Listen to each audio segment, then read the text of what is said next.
The narrative of American air power during the initial stages of the war in the Pacific is often overshadowed by the devastating successes achieved by the Japanese forces. Common historical accounts frequently suggest that the Japanese pilots and their aircraft, particularly the feared Mitsubishi-built Zeros, were inherently superior to the American, Australian, and British counterparts stationed in combat zones like the Philippines and Southeast Asia. However, the experiences of the United States Army Air Corps pilots in Philippines quickly demonstrated that American fighters were more than capable of holding their own in combat, provided their best features were skillfully exploited. At the center of this early resistance stood Lieutenant Colonel Boyd David Wagner, a figure whose unique background allowed him to master his aircraft, the Curtiss P-40 Tomahawk. Wagner, commanding the 17th Pursuit Squadron, was based at Nichols Field near Manila. He quickly achieved distinction by becoming America's first ace since the time of World War I. His success immediately challenged the notion of Japanese aerial superiority and provided a crucial morale boost during a time of widespread loss and confusion. Understanding the aerial warfare environment. Boyd Wagner originated from the small town of Nantiglow in Pennsylvania. After graduating from Nantiglow High School in 1934, he pursued higher education at the University of Pittsburgh. He enrolled as an engineering student specializing in aeronautical engineering. Although he left the university after 3 years to join the Army and never officially received a degree, his acquired knowledge of aeronautical engineering was exceptional, far exceeding the typical understanding held by most fighter pilots of his era. This deep technical knowledge of aircraft design and performance proved instrumental in his mastery of the Curtiss P-40 fighter and his ability to exploit its capabilities in combat. Upon successfully completing the Aviation Cadet Training Program at Randolph Field in Texas in 1938, Wagner received his commission as a second lieutenant. His initial assignment placed him in a fighter squadron, which is reported to be the 27th Pursuit Squadron, then based at Selfridge Field in Michigan, located near the city of Detroit. During this time, Wagner swiftly built a reputation as an exceptionally skilled pilot. He acquired the nickname Buzz, though the precise reason for this moniker remains subject to conflicting reports. Some sources suggest the nickname stemmed from his skill, with other pilots claiming he was so proficient that he could take the camouflage off the roof of a hangar. Conversely, other accounts attribute the name Buzz to his habit of flying aggressively close to unsuspecting aircraft, including large commercial airliners, while he was conducting training missions.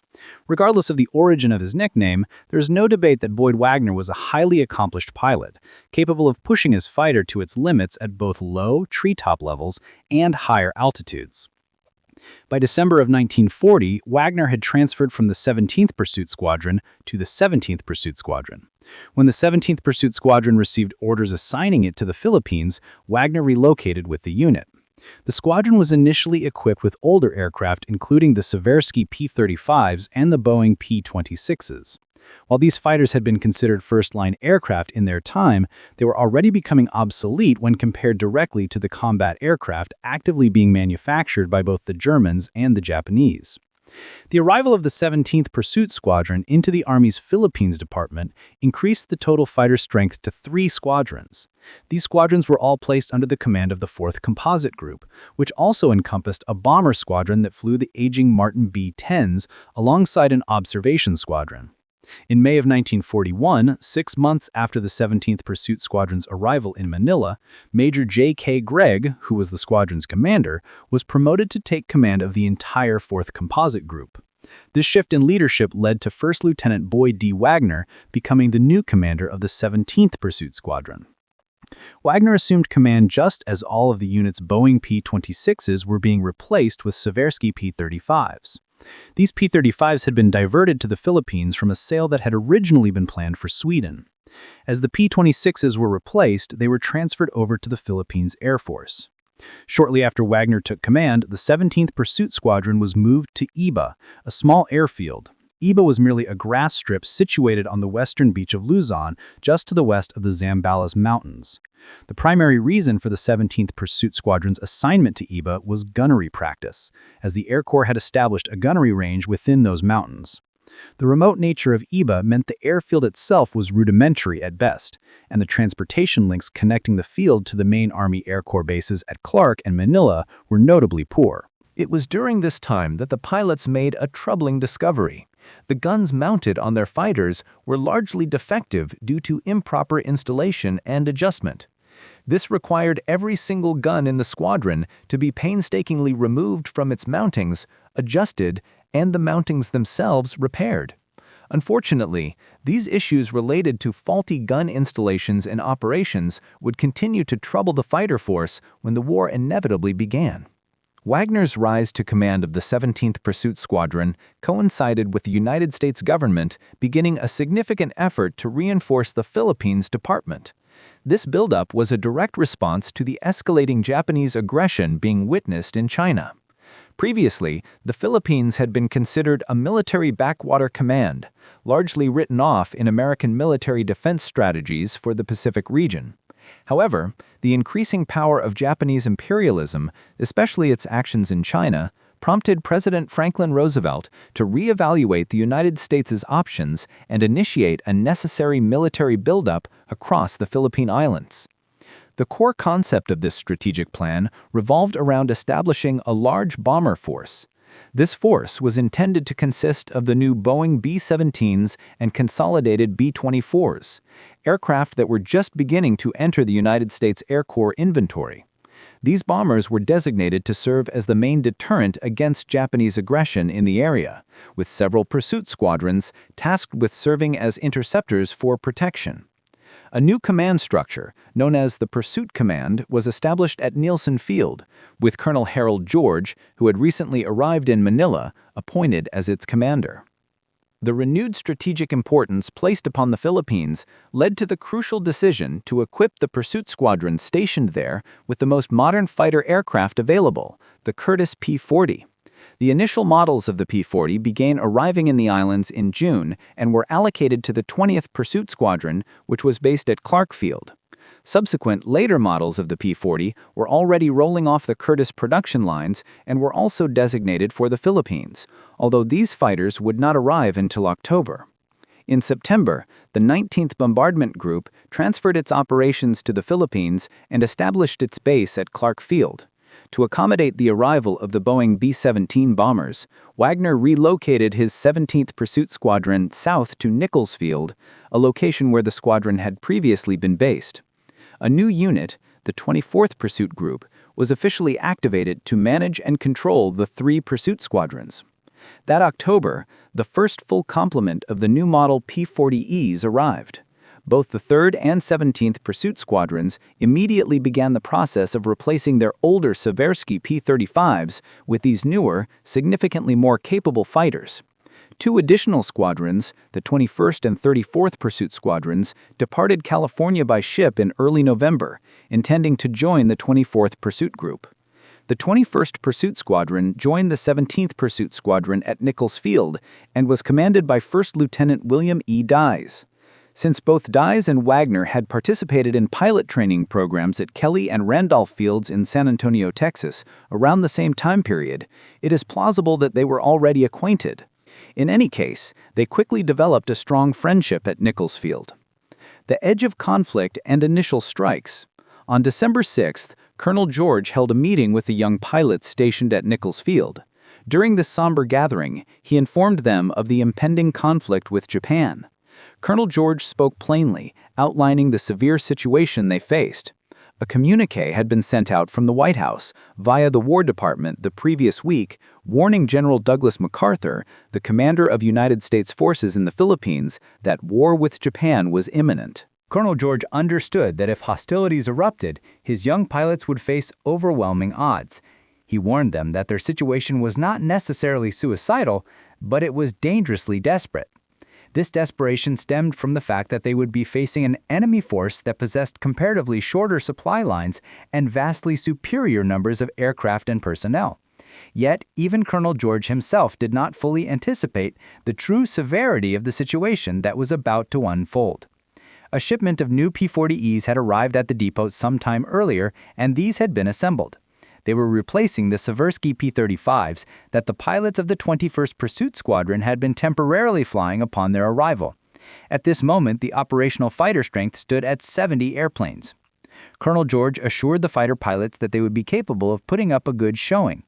All of the pursuit squadrons had been placed on full alert and maintained this status since the crucial warning message from Washington had arrived in Manila advising that war was imminent. Nearly every morning, the 2 squadrons at Nichols Field were alerted, leading the pilots to adopt the habit of sleeping near their airplanes. Several reports regarding unknown aircraft flying over or near the Philippines had come in, prompting pursuit planes to launch in attempts to intercept them. Although the number of operational airplanes reported by Colonel George was factually accurate, the overall total was somewhat misleading. First Lieutenant Ed Dice's 21st Pursuit Squadron was only just receiving its complement of new P-40Es. Crucially, none of these specific airplanes were truly combat-ready. Being fresh from the factory, the engines of these newly arrived P-40Es had not yet been properly broken in or slow-timed, and their guns still needed to be bore-sighted to ensure accuracy. In contrast, Wagner's 17th Pursuit Squadron was deemed operationally ready. It would be Wagner's squadron that accounted for a large portion of the Japanese aircraft that were successfully shot down by American fighters during the difficult opening days of the war in the Pacific. Lieutenant Wagner had already been involved in the first attempted interception by the United States Army Air Corps. Beginning on December 2nd, a solitary unidentified airplane flew over Clark Field just before daybreak for 4 consecutive nights. The origin of this unidentified airplane could not be determined. After the airplane appeared for the second time on December 3rd, specific orders were issued to intercept the aircraft and force it to land. If the pilot of the unknown plane committed any overt hostile act, the aircraft was to be shot down. On the night of December 4th, Wagner led a flight of 6 P-40s from his squadron aloft in a search mission. Their efforts proved unsuccessful, largely due to the severe lack of an adequate air-to-ground communication system. A similar interception attempt made by the 20th Pursuit Squadron the following night was also fruitless, as the unidentified airplane once again overflew Clark Field without being disturbed. The turning point came at 2:30 in the morning on December 8th, when the pilots of both the 17th and 21st Squadrons were alerted and ordered to man their airplanes. This was the 6th consecutive day that they had been put on alert.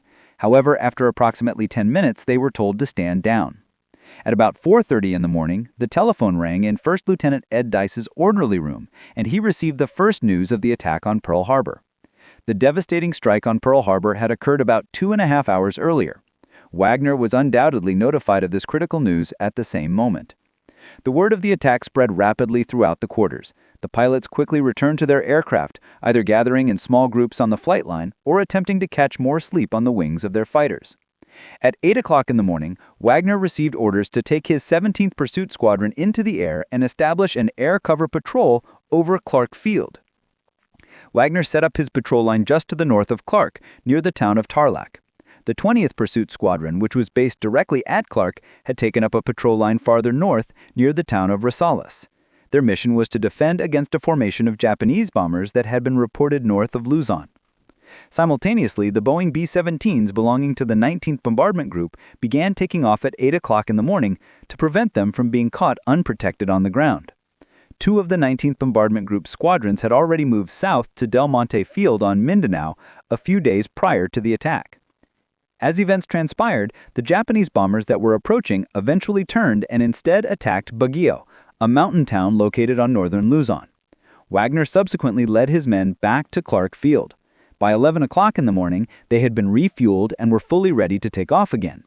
At around 11:30, Wagner received orders to take his squadron back into the air. A formation of enemy aircraft had been reported heading toward Manila, and Wagner was instructed to patrol over Manila Bay and the Bataan Peninsula. The very first major Japanese attack targeted the airfield at Iba, successfully destroying the single operational radar station in the Philippines. Simultaneously, Clark Field suffered severe destruction. The Boeing B-17s had been recalled to refuel and rearm in preparation for a planned attack on Formosa. Furthermore, the P-40s of the 20th Pursuit Squadron were also refueling following their morning mission, which had been unproductive. The fighters were meticulously lined up, preparing to take off when Japanese bombs began to rain down upon Clark. Only a small number of fighters managed to take off while on their takeoff roll.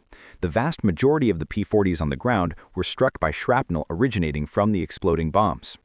A subsequent strafing attack carried out by Japanese fighters either destroyed or severely damaged all but 3 of the remaining Boeing B-17s. Tragically, all 3 of those surviving bombers were later destroyed in accidents caused by poor visibility over the following couple of days. The pursuit fighter force generally fared better than the bombers. Except for those P-40s that were caught on the ground at Clark when the attack commenced, only a small handful of fighters fell victim directly to Japanese guns. Nonetheless, a number of fighters were lost due to mechanical failures, specifically engine failure, or due to severe damage that resulted in crash landings. Because the 17th Pursuit Squadron was stationed well south of Clark Field, it managed to avoid involvement in the initial hostilities on the opening day of the war. Late in the day, Wagner and First Lieutenant Dias received orders to take their squadrons to Clark based on the assumption that Nichols Field, which had been spared from the initial attack, would be the Japanese forces' next target. However, the 17th Pursuit Squadron ultimately diverted and landed at Del Carmen, which was the secondary base. This diversion was necessary because the thick cloud of dust stirred up over Clark Field created such a chaotic scene among the arriving 21st Pursuit Squadron fighters that it was nearly dark by the time the very last one successfully landed. Only a single fighter from the 17th Pursuit Squadron landed at Clark, and that was only because the pilot's radio had failed, preventing him from receiving the critical word to divert to Del Carmen. The order to reposition the two squadrons proved to be timely. At approximately 3 in the morning on December 9th, Japanese bombers struck Nichols Field, inflicting considerable damage. As the Japanese bombers approached Manila, a flight of 4 P-40s was scrambled and ordered into the air. Unfortunately, one P-40 crashed immediately on takeoff and slid into another fighter, destroying both aircraft. The remaining 3 fighters successfully patrolled over Manila but did not manage to make contact with the Japanese attackers. Wagner's early victories and tactical skill. December 10th, the third day of the war, marked a significant date in the unfolding air battle for control of the Philippines. That morning, the 17th Pursuit Squadron was assigned the vital task of flying top cover protection for a flight of Boeing B-17 bombers. These bombers were dispatched to attack the Japanese invasion fleet, which had taken up a station off the coast of Vigan on Lingayen Gulf. Led by the 17th Pursuit Squadron, the Curtiss P-40s descended with a devastating strafing attack on the Japanese landing barges. This action successfully broke up the invasion force, although the positive results proved to be temporary. That same afternoon, both the 17th and 21st Pursuit Squadrons were sent up to engage Japanese bombers that were being heavily escorted by fighters, targeting the naval base at Cavite. Although the Navy later claimed that no American fighters were present during the engagement, the American pursuit forces were there in considerable strength. Nonetheless, only a small handful of the P-40s were able to successfully penetrate the protective Japanese fighter screen and launch an attack on the bombers. Many of the P-40s had been airborne for some time, having been launched nearly an hour before the Cavite attack, when Japanese aircraft had struck Del Carmen. The pilots were hampered by having been aloft for such an extended period before the main action began. Even though they initially put on a commendable showing at the start of the air battle, they quickly began to run low on gasoline. The American pilots were fully aware of their critical fuel problem even before the battle commenced. Despite this, they made the courageous decision to attack and attempt to inflict as much damage as possible upon the Japanese forces before their fuel reserves were completely exhausted. An intense battle erupted, and the action was so fierce and chaotic that none of the American pilots submitted any claims for aircraft destroyed, largely because they were simply unable to visually confirm the outcome of the airplanes they shot at. The intense action lasted for roughly 15 minutes before the P-40 started running out of gasoline and were forced to break off the engagement. 3 P-40 pilots were killed during the action, and at least 8 other pilots either executed crash landings or bailed out of their airplanes after running completely out of fuel. Every single American aircraft suffered some degree of damage, but the majority of the crashes were directly caused by empty fuel tanks, not battle damage. The air battle had begun with approximately 40 Curtiss P-40s. By the conclusion of that day, the overall strength of the fighter force had been substantially reduced. Those fighters that did manage to limp back to their bases had sustained varying levels of battle damage that necessitated repair work before the aircraft could be returned to active service. With Japanese landing parties having successfully come ashore at Vigan and Apari, there was an immediate and pressing need for extensive aerial reconnaissance. Given the rapid dwindling of the American fighter force, General MacArthur's headquarters made the tactical decision that the remaining operational airplanes should be primarily utilized for reconnaissance purposes. That night, an order came down through the Far East Air Force headquarters mandating that interception missions would cease. This directive was met with considerable resentment among the fighter pilots, who felt strongly that they were only just beginning to get the measure of the Japanese forces they were facing. On the morning of December 11th, although some records suggest it may have been December 12th, Wagner took off alone from Clark Field for a solo reconnaissance mission. His destination was Apari, located on the northern coast of Luzon. Although there are no specific records detailing his actions from the preceding day, it is highly probable that Wagner had achieved his first 2 confirmed kills amidst the chaotic air battle near Cavite. During this critical mission, Wagner navigated entirely by dead reckoning, flying above the clouds for more than 200 miles. When he calculated that he was approximately 10 minutes away from his intended destination, he began his descent through the clouds, relying solely on his instruments. Upon breaking out of the overcast, he found himself situated directly above 2 Japanese destroyers. The destroyers immediately opened fire, directing a heavy barrage of anti-aircraft fire toward him. Wagner rapidly dropped down, flying at an extremely low altitude just a few feet above the waves, and then turned inland toward the coast. As he realized he was approaching the airport at Apari, he suddenly saw bright tracers zipping past his aircraft from above and behind him. He looked back and identified 2 Japanese Zeros directly on his tail, with 3 more Zeros positioned above them.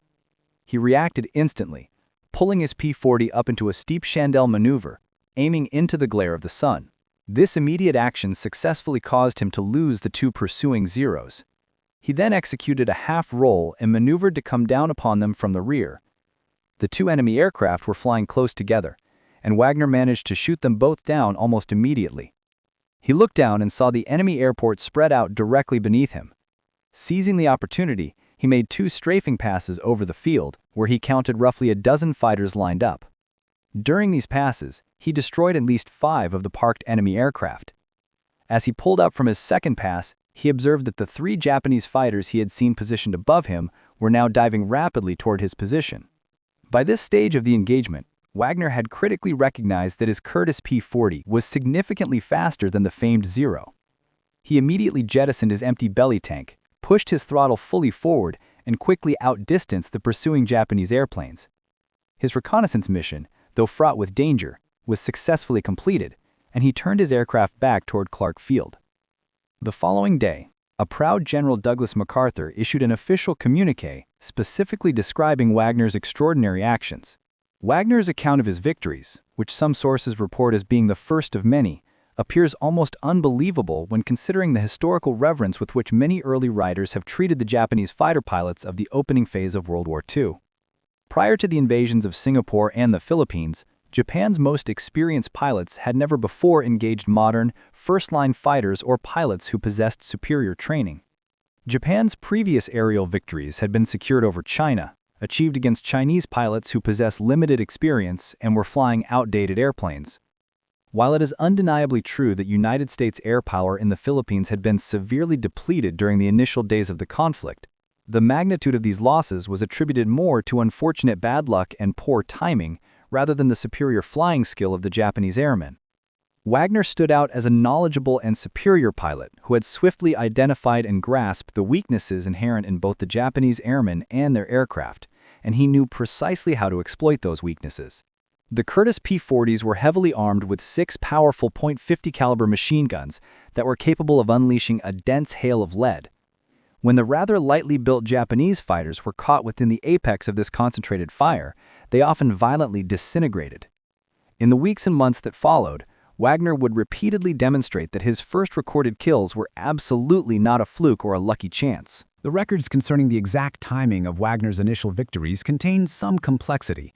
The events of December 10th are somewhat confusing, because some authors have stated that the P-40s failed to shoot down any Japanese airplanes during the battle that day, while others have explicitly recorded that they did achieve kills. The noted aviation author Martin Caden maintained that the P-40s were unable to successfully penetrate the formidable enemy fighter screen to attack the bombers, though Caden's account does not specifically mention whether the P-40s managed to shoot down several Japanese fighters. Walter Edmonds, on the other hand, stated that a tremendous air battle took place, lasting until the P-40s started critically running out of fuel and began disengaging. Edmonds asserted that a greater number of Japanese aircraft were shot down than American aircraft during this engagement. Given that the 17th Pursuit Squadron was heavily involved in this action, it is possible that this intense melee on December 10th was when Wagner actually achieved his first 2 kills, rather than during the single aircraft mission on December 11th, as is more commonly reported. Regardless of the exact date, Wagner's actions on December 11th followed closely on previous missions. On December 10th, Wagner and First Lieutenant Ed Dias were eating lunch at Clark Field following a morning mission when they received an alert to take to the air. They took off in such a dense cloud of dust that they were completely unable to see each other. When they finally broke out of the thick overcast, the two squadron commanders were astonished to realize they had climbed through the dust clouds with their wingtips separated by only inches. Dias encountered problems with his guns and was forced to land at an outlying field en route to Manila, but Wagner clearly continued on and was undoubtedly engaged in combat that day. Heroism and leadership at Vigan. Wagner demonstrated incredible leadership and courage again on December 16th, participating in what would become known as one of the most heroic missions of the early war. Aerial reconnaissance had revealed that Japanese aircraft were operating from an airfield located just inland from the beach at Vigan. Wagner's squadron received the vital mission order to destroy these enemy aircraft. He personally selected Lieutenants Russell Church and Allison Strauss to join him on this critical mission. The American pilots took off before dawn and commenced their attack on the airfield just as the daylight was breaking. The attack caught the Japanese pilots completely by surprise, many of them just rising from their night's sleep. As they reached the vicinity of Vigan, Lieutenant Strauss was instructed to remain aloft, maintaining a vigilant watch for any attacking enemy aircraft. Wagner then descended with Lieutenant Church on his wing to execute the strafing run on the airfield. Each fighter carried 6 30-pound fragmentation bombs in addition to its complement of 6 50-caliber guns. Wagner visually counted 25 Japanese aircraft lined up closely alongside the landing strip. Wagner executed his first strafing pass without sustaining a single hit. Lieutenant Church, however, was not so fortunate. Alarmed by Wagner's initial pass, every single anti-aircraft gun around the airfield concentrated its fire directly onto Church's fighter.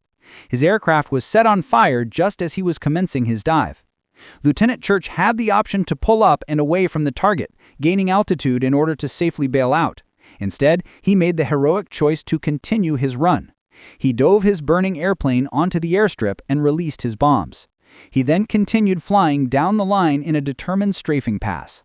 He never deviated from his course, and the burning airplane maintained a straight line until it finally crashed in a flat field situated about a mile beyond the airfield.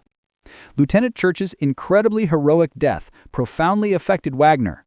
Despite the heavy, concentrated anti-aircraft fire rising up relentlessly from around the airfield, Wagner, driven by Church's sacrifice, nevertheless executed 5 additional strafing passes.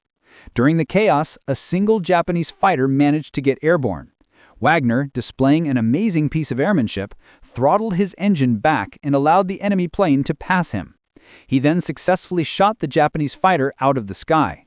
When the enemy fighter first took off, Wagner initially could not see it because it was below his aircraft. To gain a better visual, he skillfully rolled his Curtiss P-40 upside down. Once he spotted the Japanese plane beneath him, he flipped his fighter upright again and throttled back, enabling him to gain the perfect firing position. There remains some uncertainty regarding the actions of Lieutenant Strauss, or indeed if he was even a participant in the mission. While the 24th Pursuit Group records list him as being on the mission and taking part in the strafing, there is no mention of him included in the recommendations for the Distinguished Service Crosses that were subsequently awarded to both Wagner and Church. Lieutenant Church was reportedly recommended for the Medal of Honor, likely by Wagner since he was the squadron commander and an eyewitness, but this recommendation was ultimately downgraded. As a mark of respect for his courage, the Japanese forces buried Church's body with full military honors. Multiple accounts indicate that Wagner officially achieved the status of an ace, meaning 5 confirmed kills, with the shooting down of the solitary Japanese fighter at Vigan. One particular source claims that he actually shot down 4 enemy fighters during the earlier solo mission over Apari. However, Wagner himself did not corroborate this higher claim in an interview he later granted to the Life magazine reporter Carl Maidens. In that interview, he mentioned only the 2 Zeros that attacked him as he came over the shore after breaking out of the overcast. Walter Edmonds, in his acclaimed work They Fought with What They Had, mentions only the 2 fighters that Wagner shot down over Apari. The United States Air Force officially credits Wagner with becoming an ace on December 17th, which was December 16th Philippine time. If he only shot down 2 fighters over Apari, then he must have successfully reported 2 confirmed victories the day before during the large melee over Manila, and was potentially erroneously credited for 4 kills the subsequent day.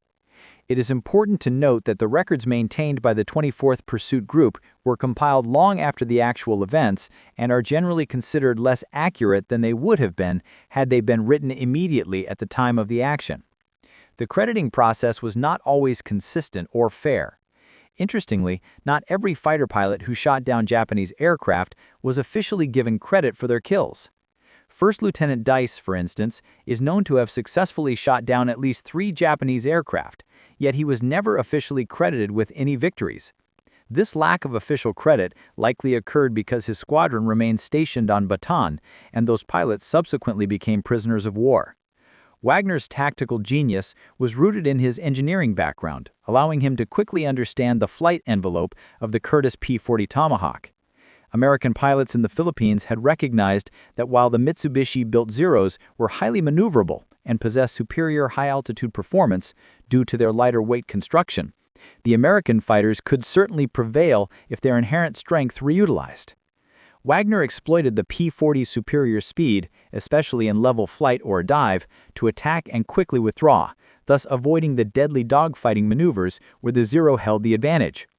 The rugged construction and heavy armament of the P-40 were key to their success against the flimsy Japanese aircraft. Wagner demonstrated time and again that knowledge of the aircraft and smart tactics were more valuable than pure maneuverability. Transition to Australia and new roles. In some point in December, Lieutenant Colonel Wagner sustained a wound. Specific details and even the precise date of the incident are not definitively known. However, the citation for the Purple Heart Medal he was subsequently awarded indicates that the incident occurred on December 18th. Conversely, the history record of the 24th Pursuit Group lists the date as being December 22nd. Wagner was certainly wounded during one of the 2 separate attacks launched against the Japanese beachheads established on Lingayen Gulf, which was where the Japanese were executing their main invasion efforts. He was wounded when a 20mm shell burst near his canopy. This explosion showered him with pieces of plexiglass. One fragment tragically entered his eye. He managed to successfully fly to safety, but the serious wound forced him out of the cockpit for a significant period of time. Meanwhile, a few days before Christmas, General Henry Hap Arnold, who was the senior air officer in the United States Army, issued orders for the headquarters of the Far East Air Force to evacuate the Philippines and relocate to Australia. The War Department was actively taking steps to execute orders issued by President Roosevelt to effectively abandon the Philippines theater and establish a new consolidated Allied headquarters in Australia. In late December, Wagner and 8 of his experienced pilots received orders to leave Luzon and proceed to Australia. Their assignment was to form a new fighter squadron utilizing the Curtiss P-40s that had been diverted there. These pilots from the 17th Pursuit Squadron were part of a larger contingent of combat pilots that Colonel Harold George dispatched to Australia. The first group of fighter pilots departed from Nielsen Field on December 31st. A second group, which included Wagner, left 2 days later, departing from Bataan on January 2, 1942. The transport aircraft flew across Bataan at an extremely low treetop altitude to successfully avoid detection by Japanese fighters. The transport made its way to Mindanao, where the pilots spent several days working on the worn-out condition of the transport aircraft. They eventually landed at an airfield located in Borneo, but were ultimately unable to continue the flight because the right engine suffered a complete failure. A United States Navy PBY Catalina flying boat was subsequently dispatched to pick up the stranded pilots and transport them to Java. From there, they eventually made their way onward to Australia. In Australia, they joined the 7 pilots who had departed ahead of them. Although Boyd Wagner had successfully commanded the 17th Pursuit Squadron at Nicholsfield, he was outranked by Captain Charles Sprague, who had formerly served as a member of Colonel George's staff at the V Interceptor Command. A legend suggests that when a new provisional pursuit squadron was formed using 17 of the 18 available Curtiss P-40s, one fighter having been shipped without a crucial rudder, Wagner and Sprague settled the matter of command by flipping a coin. Regardless of the truth behind this legend, Captain Sprague ultimately became the commander of the newly organized 17th Pursuit Squadron. Sprague was authorized to select any pilots he desired, with the specific exception of Wagner, Captain Grant Mahoney, another highly respected Philippines legend, and 2 other pilots. These 4 high-value pilots were being held back by the Air Force headquarters to take command of new squadrons as they were officially organized. The pilots initially believed they were destined to return to the Philippines. However, upon reaching Darwin, they were informed that they were instead heading to Java, where the Japanese forces had recently mounted a significant offensive. The campaign in Java proved disastrous. Captain Sprague was lost in action there, and all of the Curtiss P-40s were also lost. The P-40s were eventually turned over to the Dutch forces as it became painfully clear that the Japanese would ultimately prevail in the region. A shipment of 32 additional P-40s that was en route to Java aboard the old aircraft carrier USS Langley was also tragically lost. While another shipment of 27 fighters did reach Java on a different ship, they were still sitting in their crates when the Allied forces were compelled to abandon the islands. Boyd Wagner remained in Australia, an assignment that fortunately caused him to miss the disastrous events unfolding in Java. He, along with 5 other experienced pilots from the Philippines campaign, were placed in charge of training the newly arriving pilots coming in from the United States. Wagner was initially put in command of the 13th Pursuit Squadron, which was a provisional unit, but he was soon transferred to the V Interceptor Command Headquarters. Following this new assignment, Wagner was rapidly promoted, reaching the rank of lieutenant colonel by April. During that same month, a major reorganization led to the official establishment of the Army Air Forces as the primary air combat element of the Army, while the Air Corps designation was retained for the training element. Furthermore, the pursuit designation for fighter units was officially changed to fighter. In late April of 1942, Lieutenant Colonel Wagner led 2 squadrons belonging to the 8th Fighter Group north to Port Moresby, New Guinea. These squadrons were flying the Bell P-39 Airacobra. Their mission was to relieve the Australian P-40 squadrons that had been operating from that location.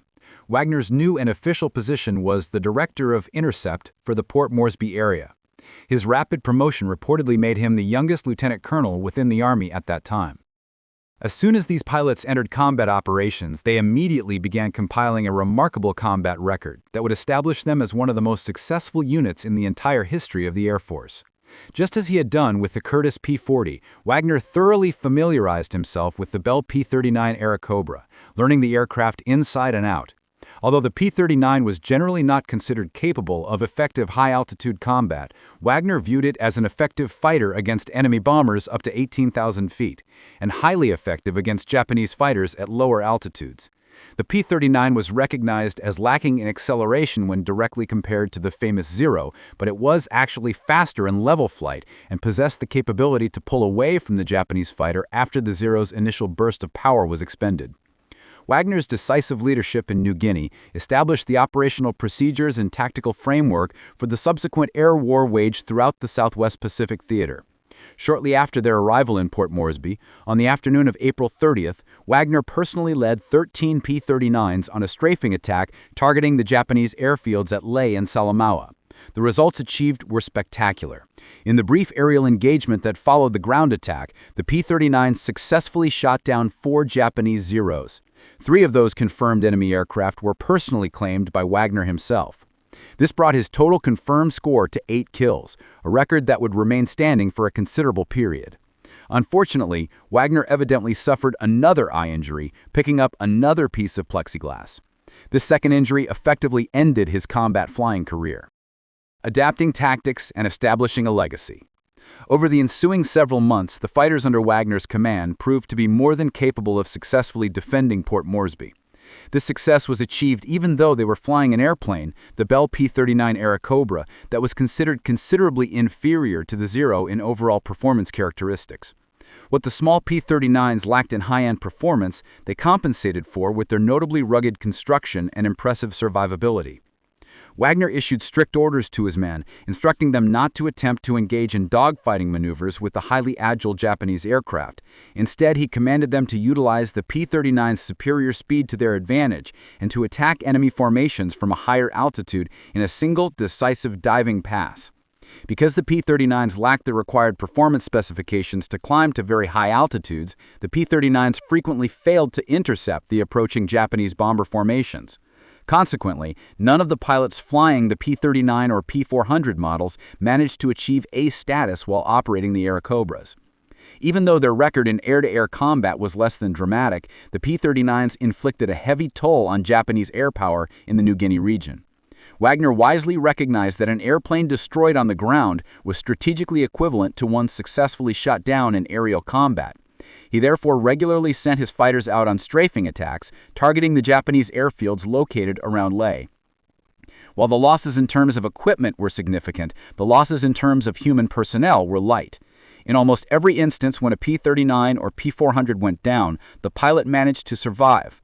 The 39th Fighter Squadron reported claiming 12 enemy aircraft for a loss of 9 of its own aircraft, but they lost only one pilot who bailed out at high speed and struck the tail of his airplane. All the other pilots who were shot down successfully managed to either bail out of their disabled planes or execute a crash landing and survive the ordeal. The leadership provided by Wagner in New Guinea was critical in setting the operational stage for the air war that would follow throughout the Southwest Pacific Theater. The valuable experience gained by the young pilots while flying the underpowered P-39s and Curtiss P-40s paid significant dividends when those pilots eventually transitioned into the high-performance Lockheed P-38 Lightning aircraft, a process that began in late 1942. Wagner's own active combat experience reached its conclusion when he returned from Port Moresby in June. In late July, Lieutenant General George C. Kenney arrived in Australia to assume the crucial role of General MacArthur's air boss. One of General Kenney's initial actions was to relieve the veteran pilots from the Philippines and order them back to the United States for a much-needed rest. Wagner strongly protested this transfer order and specifically requested that he be allowed to remain in the theater and continue in combat operations. However, his protests were disregarded. General Kenney recognized that the Philippines veterans were thoroughly exhausted, both physically and emotionally, and he considered them to be more of a potential liability than an asset in the long term. In Wagner's specific case, General Kenney also recognized that the fighter pilot's extensive knowledge of Japanese aircraft would be significantly more beneficial back in the United States, where he could assist with the design and development of new American fighters. Following his return to the United States, Boyd Wagner was assigned the role of Engineering Liaison Officer at the Curtiss Aircraft Plant in Buffalo, New York. This plant was responsible for the production of the Curtiss P-40s. The specific reason why he was assigned to a factory producing airplanes that were already scheduled to be replaced by newer types remains unclear. However, in 1942, the P-40 was still generally regarded as a top-of-the-line fighter aircraft. In his new capacity, Wagner utilized the P-40s, flying them around the country to various fighter bases. He dedicated his time to communicating directly with pilots, sharing his hard-won knowledge about the P-40's capabilities when facing Japanese aircraft in combat. Tragically, on November 29, 1942, Lieutenant Colonel Wagner took off from Eglin Field in Florida, intending to fly to Maxwell Field located in Montgomery, Alabama. He never reached his destination. When no word was received from him, an immediate search effort was launched. The swampy conditions prevalent in the area made the search operation extremely difficult. 6 weeks later, in January of 1943, the crash site was finally discovered, located approximately 25 miles from his point of takeoff at Eglin Field. No official determination regarding the precise cause of the crash was ever made public. The wreckage of the aircraft was found with the nose deeply buried in the ground. This specific condition strongly indicated that the aircraft was in a near vertical attitude at the moment of impact. The severity of the impact was so great that only a portion of Wagner's remains could be successfully recovered. The wreckage was ultimately left within the Florida swamps. Although the life of Boyd Wagner came to a sudden and premature end, mirroring the fates of many heroes from the challenging early Pacific War, his legacy remains robust and influential. The 8th Fighter Group, which he personally led to Port Moresby, continued its operations and evolved into one of the most productive and successful fighter groups of the war. Similarly, the 35th Fighter Group, which followed his unit, also achieved tremendous success. As the highest-scoring ace of the arduous opening months of the war, Wagner's confirmed record established a crucial benchmark that challenged and inspired the new pilots who arrived to replace him. His name will forever be closely associated with the initial desperate air war fought in the Philippines, and Boyd D. Wagner will always be revered and remembered as America's first ace of World War II. The technological analysis of the opening engagements highlights the importance of matching tactics to specific aircraft strengths, a principle Boyd Wagner demonstrated perfectly. The common perception of the superiority of Japanese pilots and their Mitsubishi-built Zeros persisted for a long time. While the Zero was indeed highly maneuverable and excelled in high-altitude performance because it was constructed to be lightweight, American pilots like Wagner proved that the Curtiss P-40 Tomahawk possessed compensating virtues. Wagner's prior education in aeronautical engineering allowed him to grasp these subtle differences better than most of his contemporaries. He knew that American fighters, particularly the robust P-40, could more than hold their own when their best features, such as speed, diving capability, and heavy six-gun armament, were fully exploited. The ability of the P-40's 650 caliber machine guns to deliver a hail of lead meant that when they caught the flimsy Japanese fighters in their line of fire, the Zero aircraft often came apart. This understanding of his machine allowed him to develop the hit-and-run tactics that were crucial for survival in the early war. The transition to the Bell P-39 Airacobra in New Guinea further solidified Wagner's tactical intelligence. The P-39 presented unique limitations, primarily its inability to handle high-altitude combat effectively. However, Wagner quickly learned its capabilities, deeming it effective against bombers up to 18,000 feet and strong against fighters at lower altitudes. He recognized that although the P-39 lacked the initial acceleration of the Zero, it was actually faster in sustained level flight and could pull away after the Zero's initial burst of speed. His critical tactical order to his pilots was to forego the lure of dogfighting. Instead, he mandated the use of the P-39's superior speed, instructing his pilots to attack enemy formations by initiating a single, swift diving pass from a higher altitude. Although the P-39s often failed to intercept high-flying Japanese bomber formations due to their performance constraints, the units still wreaked considerable damage.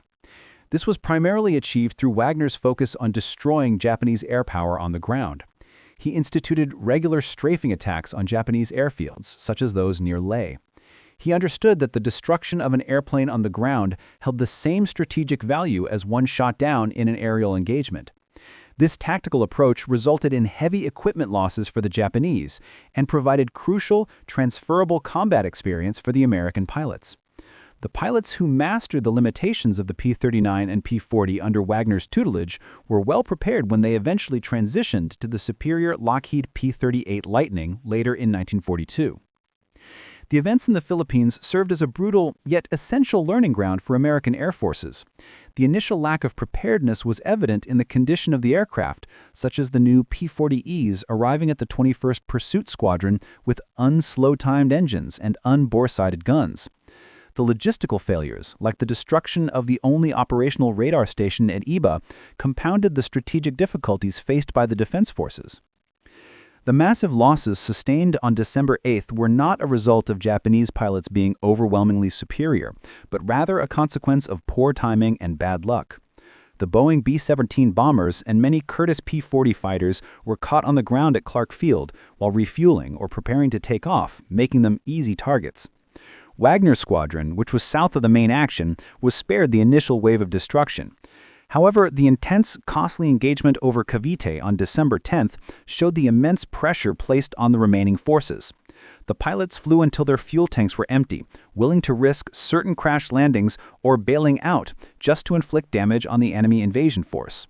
The fact that multiple pilots, including Wagner, achieved success despite the overwhelming odds speaks volumes about their training and skill, contrasting sharply with the early Japanese victories that had been primarily achieved against outdated aircraft and limited experienced pilots in China.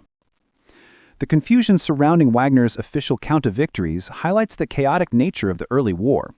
The records of the 24th Pursuit Group, written long after the events, contributed to inaccuracies.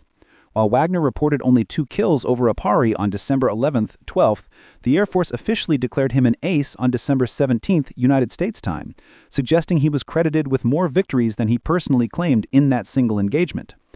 The possibility remains strong that his crucial first kills occurred during the intense, fuel-limited melee over Manila and Cavite on December 10th. Beyond the statistics, the personal element of sacrifice defines this period. Lieutenant Russell Church's decision during the Vigan strafing mission to continue his attack run even as his P-40 was consumed by fire perfectly encapsulates the heroism displayed by the American fighter pilots when faced with overwhelming odds. Wagner, despite facing intense anti-aircraft fire immediately after witnessing Church's death, pressed on with 5 more strafing passes, successfully destroying many aircraft on the ground and then utilizing his supreme airmanship to shoot down the one airborne enemy fighter. This mission, executed before dawn, demonstrated the willingness of the American forces to take extreme risks to disrupt Japanese operations. The departure of Wagner and the other seasoned Philippines veterans to Australia signaled the strategic recognition by the War Department that the Philippines had essentially been abandoned and that new leadership and experience were desperately needed to organize defenses elsewhere in the Pacific. General Henry Hap Arnold's order to move the Far East Air Force headquarters to Australia was the formal acknowledgement of this shift. Wagner's service in Australia and New Guinea, moving from a combat leader to a crucial training and tactical director, ensured that the lessons learned under fire in the Philippines were passed down to the next wave of American pilots. General George C. Kenney's decision to send Wagner back to the United States was motivated by the need to preserve the valuable intellectual capital represented by Wagner's intimate knowledge of Japanese aircraft performance. Wagner's protests against leaving the combat theater demonstrate his dedication, but General Kenney understood that his knowledge would be more beneficial to the long-term war effort by aiding the design of new fighters than by continuing to fly in combat while physically and emotionally worn out. Wagner's assignment as an engineering liaison officer at the Curtiss aircraft plant in Buffalo, New York, placed him exactly where his aeronautical engineering background could be most useful. He became an active conduit between the pilots flying the aircraft and the engineers designing them, flying Curtiss P-40s to bases across the country to share critical information about the P-40's performance against the Japanese. The abrupt and unresolved nature of his death in the Florida swamps in late 1942 adds a somber final chapter to his story. The precise cause of the crash remains publicly undetermined, though the deep burial of the aircraft's nose suggested a near vertical impact. Despite his short life and combat career spanning only the opening months of the Pacific conflict, Boyd D. Wagner's legacy endures. He provided early evidence that the United States could challenge and overcome the perceived superiority of the Japanese forces, setting a standard for aggressive, intelligent, and highly effective aerial combat that inspired succeeding generations of pilots throughout the Southwest Pacific theater. He will always be remembered as the first American ace of the global conflict.